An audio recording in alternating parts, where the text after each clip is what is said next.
We're back at it again. I will leave the link to this video in my description. Let's get into the video.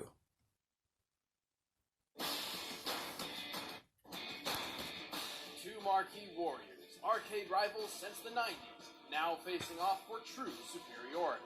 Ryu, the Wandering World Warrior. And Scorpion, the ninja from hell. He's Wiz and I'm Boomstick. And it's our job to analyze their weapons, armor, and skills to find out who would win a death battle.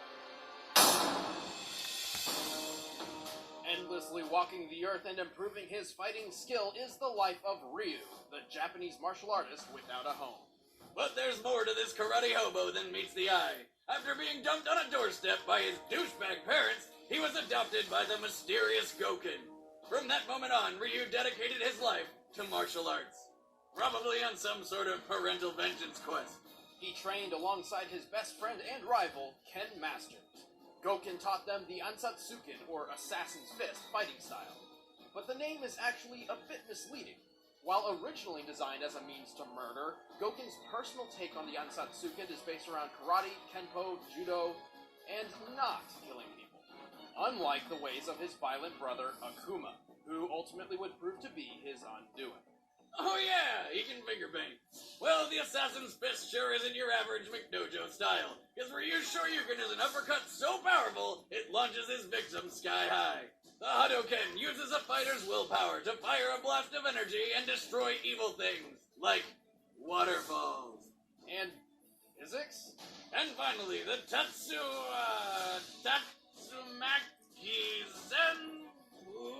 Senpukaki. I had it! Anyway, the thing that I totally know how to pronounce gives the finger to gravity and lets him briefly fly around like some sort of human helicopter kicking machine. He also has a powerful step kick he calls the Judan Sokutageri. Hey, we don't have the translation for that one. I'm on it. And diarrhea joke foot? What does it do? Kick people in the stomach so hard that he takes them to Browntown? With the correct kanji, it's more like high-level leg blade kick.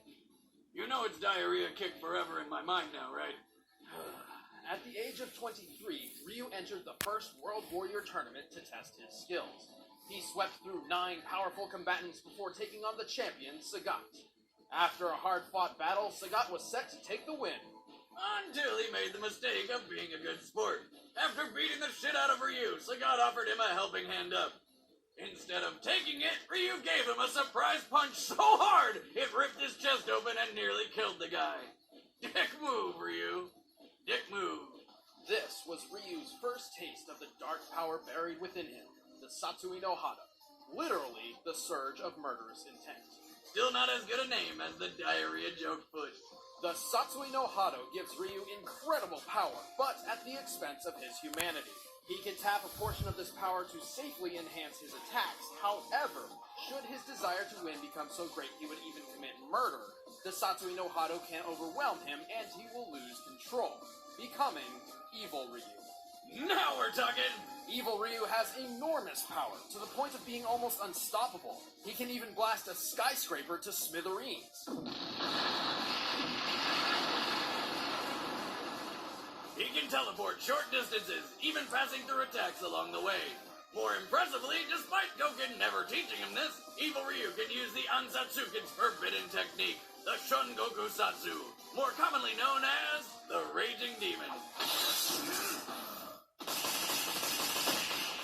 With this, Evil Ryu turns his foes' own sins against them and eradicates their soul. It was this exact attack which Akuma, a master of the Dark Hado, used to murder Ryu's master. Since then, Akuma has been haunting Ryu, tempting him to succumb and fully commit to the Dark Satsui no Hado as well. Basically, this is karate Star Wars. Oh, you call everything Star Wars. Well, some even speculate that Akuma is Ryu's father. Mother of God! It is karate Star Wars! But Goken's teachings instilled a powerful belief in Ryu. If he can resist and shun this dark temptation, he can attain an even greater power. By detaching himself from all emotion, he enters an alternate state of consciousness. Like a Jedi. This boosts his speed, power, and can do all sorts of crazy shit to his abilities. This is the power of nothingness. Stupid name. The power of nothingness is more focused than the Dark Hado, allowing Ryu complete control over his mind and body. Goken even once used this power to separate himself from his soul in order to survive Akuma's raging demon. Surprise, Obi-Wan is still alive. Ryu is skilled enough to take on numerous thugs at once, tough enough to survive being impaled, and strong enough to overpower the genetically created Super Warrior Seth. Oh, and he's fast enough to dodge point-blank gunfire. Yet as evil Ryu, his aura is so strong he can just walk through bullets. That said, being the Street Fighter poster boy doesn't mean he's the top world warrior. He's lost a number of matches fair and square against the likes of M. Bison, Oro, and even his best friend Ken. However, many of these losses may stem from his struggle to contain the power of the Dark Satsui no Hado, which is obviously quite difficult to do in the middle of battle. But when Ryu unleashes his full potential, stay the fuck out of his way! My name is Ryu, and the ultimate power has awakened within me.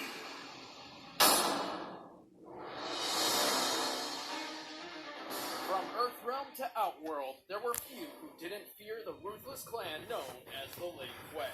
Except the Shirai Ryu, a clan with some serious balls. Not only did they defect from the Lin Kuei, they mocked them on a daily basis by wearing obvious palette swaps of their clothes. They also like to pull classic pranks like annoying phone calls, TPing Lin Kuei homes, and constantly slaughtering their loved ones. Got 'em. From the Shirai Ryu came Hanzo Hazashi, the hellish ninja of vengeance. But before he became the stuff of nightmares, he was once an ordinary young child, whose father just happened to be a deadly assassin. In hopes of sparing him from a violent life of regret and murder, Hanzo's father forbade him from ever joining the clan. Sorry, son. You're not allowed to be awesome. However, as time went on, Hanzo became desperate. He needed a way to support not only himself, but also his wife and son. Faced with few other options, he reluctantly disobeyed his father and began the life of a ninja assassin. As a ninja, Hanzo is exceptionally skilled in ninjutsu, paigua, hapkido, and numerous secret Chinese martial arts. But it's his weapon of choice that earned him the nickname Scorpion. Get over here! While his kunai on a rope is iconic and deadly, I'm more partial to whatever the hell that snake creature is that lives in his hand. Well, in whatever form, it impales the opponent and pulls them in close, usually for a sweet uppercut to the jaw. This is similar to an ancient assassination weapon used in the Tang Dynasty called the rope dart. It's extremely difficult to master, making Scorpion's finesse all the more impressive. He's also proficient with several weapons like long swords, twin katanas, and axes. Scorpion's weaponry and combat prowess were put to the ultimate test by the legendary Lin Kuei warrior, Bi-Han, aka Sub-Zero. And things didn't go so well for our yellow-clad ninja. Next thing he knew, Scorpion was waking up in the Netherrealm. More commonly known as Hell. Bet you wish you listened to Dad now. Then maybe you could have ended up in a happier place with your murdered wife and kid. Oh yeah, they're dead too. Enraged at Sub-Zero for apparently killing all whom he'd sworn to protect, Scorpion scored a second chance by striking a deal with the sorcerer Quan Chi. In exchange for his loyalty, Scorpion was resurrected as a phantom of the Netherrealm. And being reborn as a demon of vengeance has its perks. Scorpion can now teleport, summon fire at will, and create portals in and out of the Netherrealm he was spawned from, literally dragging others to hell. Whilst there, his plus ones can enjoy such tourist locations as Lava Pit, and witness the corpse-burning celebration called the Festival of Torture. Fun times! The Netherrealm is the source of Scorpion's demonic power, and his strength rises simply by his being there. Scorpion is so vicious he can perform no fewer than 13 different fatalities. He can rip a person's head from their body, spine included. That's not something you just do. That's art right there. Rip off his mask to show his true face. Ah! What the fuck is that thing? And score a kill by transforming into a, well, giant scorpion, of course. Or a penguin. Wait, what? And although Scorpion was far from the most powerful combatant in the Mortal Kombat tournament, he has defeated lethal warriors across multiple worlds. He's conquered sorcerers, demons, cyborgs, and eventually avenged his death by incinerating Bi-Han in the Netherrealm. But it turns out that Sub-Zero guy was kind of innocent. The man actually responsible for the death of his family was Quan Chi. You know, that guy he swore himself to and has been working for this whole time? Man, Scorpion's kind of like the Charlie Brown of Mortal Kombat. As penance for his mistake, Scorpion dedicated his life after death to protecting the late Sub-Zero's younger brother, Sub-Zero. Though he still found time for shooting threes, hitting homers, and hosting his own cooking show. This week on Cooking with Scorpion, learn about chopping. Yeah, I'm not gonna trust anything that guy makes. Does he even eat anymore? Aside from his weakness for the culinary arts, Scorpion's win-loss record is not as intimidating as you might think. But consider the outrageous scope of his competition. Any way you look at it, it's tough to be much more of a badass than a fire-breathing skeleton ninja from hell. I am Scorpion. Vengeance will be mine. Alright, the combatants are set. Let's end this debate once and for all. But first, want to win the original script for this episode, signed by Wiz and myself? Use the widget link below to choose the fighter you think will prevail, and you'll automatically be entered to win. And now it's time for a death battle!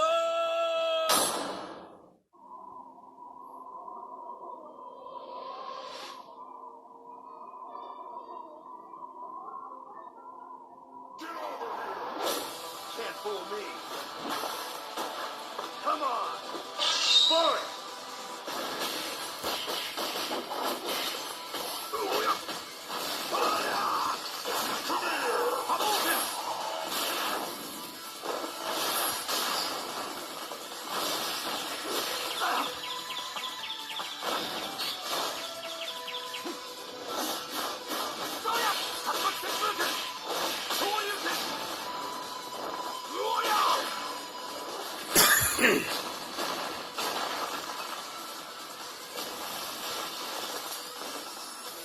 Can you stand up after that? I'll finish this. You'll join me in hell.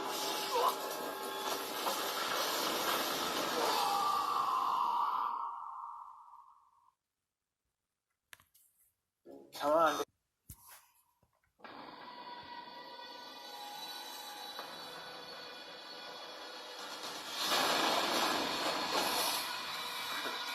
This is some fight.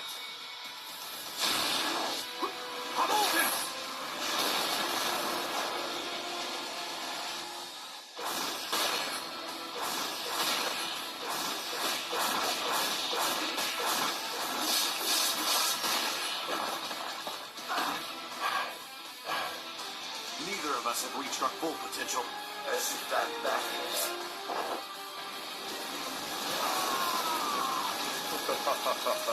It's not over.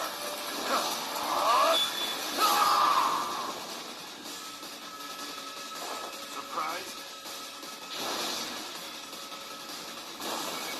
I'll show you what I'm made of.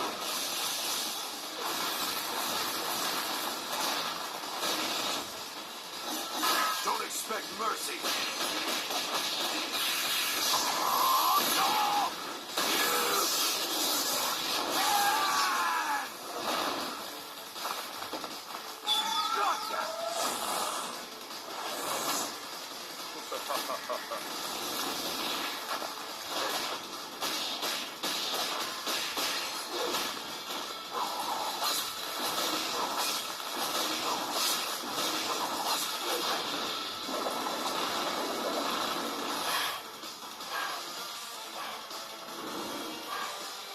Concentrate.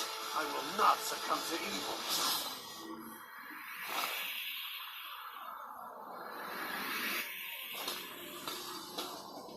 I walk the path of the true Lord. This is the power of mankind!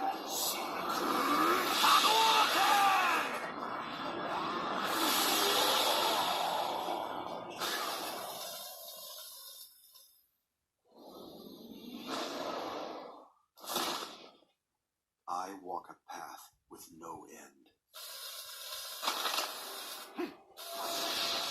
I will cross our foes!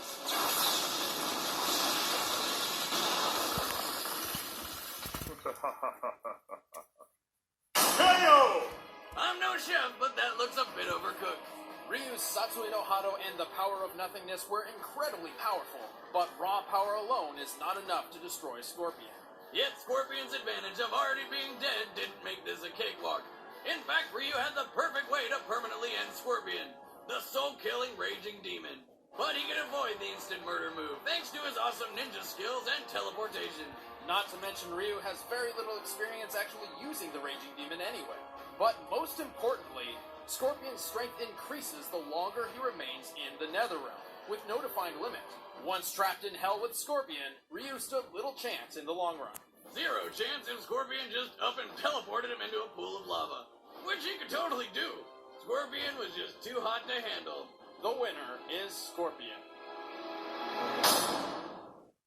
Please like, share, and subscribe. Peace out. This ain't